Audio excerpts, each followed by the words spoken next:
Hi, this is Rod Baum, Vice President of Programming at Muzak. I'd like to invite you to listen to a sample of our music and demonstrate Muzak's unique stimulus progression concept. Our music is designed to lift people through the workday. It creates a positive environment for you, your employees, and your customers. You'll recognize many of the songs because we've learned that people feel comfortable with familiar music. But you'll notice that the music is carefully scored and orchestrated so it's not distracting. And that's what makes our music different than any other music. Let me demonstrate. Here are some brief excerpts from 5 selections which normally fill a 15-minute period in our stimulus progression format. Listen for the changes in tempo, meter, and orchestration as the sequences move along.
So what do you want me to tell about Muzak? When did you start? Muzak is a trademark name, right? Started in 1934. When did you start working for Muzak? Well, I don't remember the exact year, but it was about 25 years ago. We go back to a little history of it.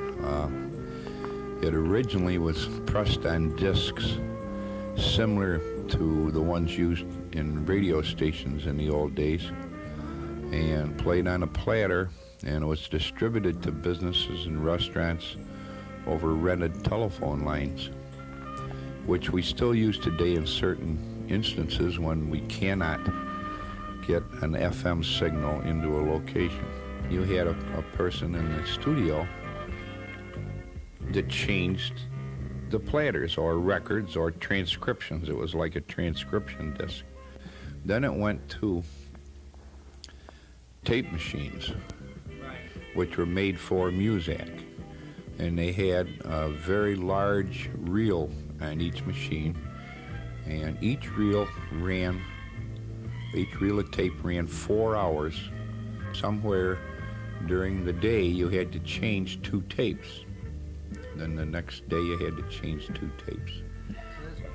No, I used to do it on weekends. And then the tapes just kept going around a certain route until they reached the end of that route. Then they were shipped back to Muzak. When they went to satellite programming, it was installed a computerized setup in Long Island, Westbury, Long Island. And the computer selects the programming. It selects approximately 480 tapes, or 480 songs for each 24-hour period. There are 2 satellites that you can receive. One is for the West Coast, and the other is for the East Coast in the Central States. There's 1 tape playing in New York, and it's shipped to Pittsburgh. I believe it's Pittsburgh. Unless I did hear just lately that they had moved something to Pittsburgh. I'm not sure the exact date. I think it was approximately 4 years ago, about 4 years ago, they went satellite transmission. But Muzak is used in offices, hospitals, factories, restaurants, and all over. Right now it's recorded in the West Coast. Some of it's recorded in Australia.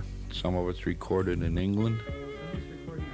Yeah, and it's recorded all over, mostly by recording orchestras, which record from Muzak's own arrangements. Muzak rearranges current popular songs into their particular background music style and removes the vocals. If there's any vocals, there is no vocals on Muzak ever. Muzak is used any place where you want a background type of music. In other words, it's a music, and the only way I can put it is that it's a music which is not to be listened to. After it's been in an office for a while, it becomes part of the background, and you hear it, but you're not really conscious of it. And the stimulus progression is that it starts with the slowest tempo song. The first song during a segment, which is a quarter-hour segment, will be the slowest in tempo, and the last song will be the fastest in tempo. In other words, it progresses.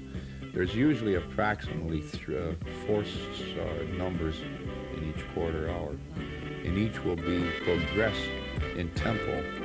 And that was originally started because so that the first and third quarter of the hour was programmed with a different tempo of music, and was originally intended when you had Muzak in offices and a factory, both, that the first and third quarter hour of the program went into the factory, or into the office, beg your pardon, and the second and fourth quarter of the hour, which had a little different tempo to the music for the whole quarter hour, the second and fourth went to the factory, so that they did not have music full time.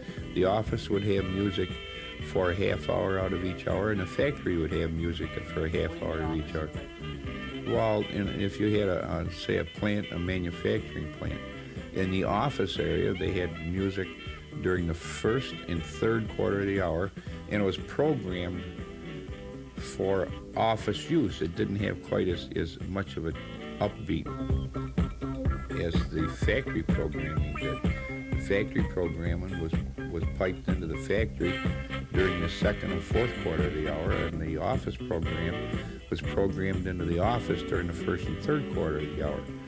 In other words, the factory did not have music during the first and third quarter of the hour, while the office did. And then when the factory had the music, the office had silence. It's also used when it provides a background and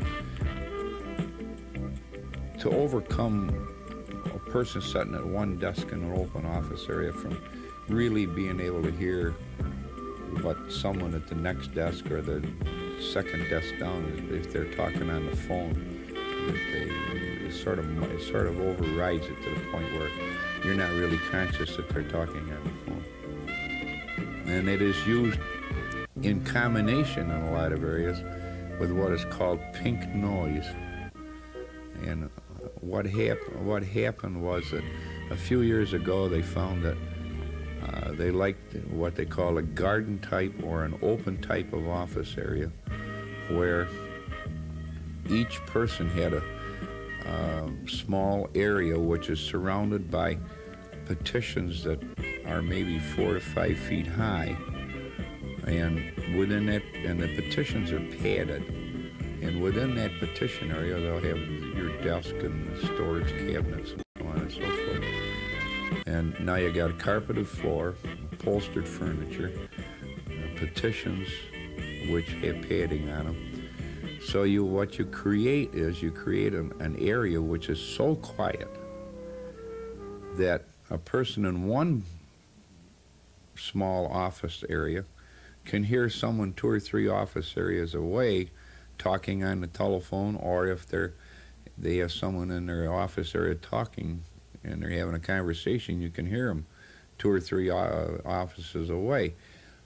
And you've created an atmosphere which is so quiet that it becomes noticeable that you'll hear somebody else talking. So now that you've created an area which is so quiet, you've got to reintroduce noise in it. And what this pattern does is mask the sound of someone's voice, so that 3 office areas away, if they're talking on the phone and you're sitting in your office, even if you're listening, you might hear their voice, but you won't be intelligible to them.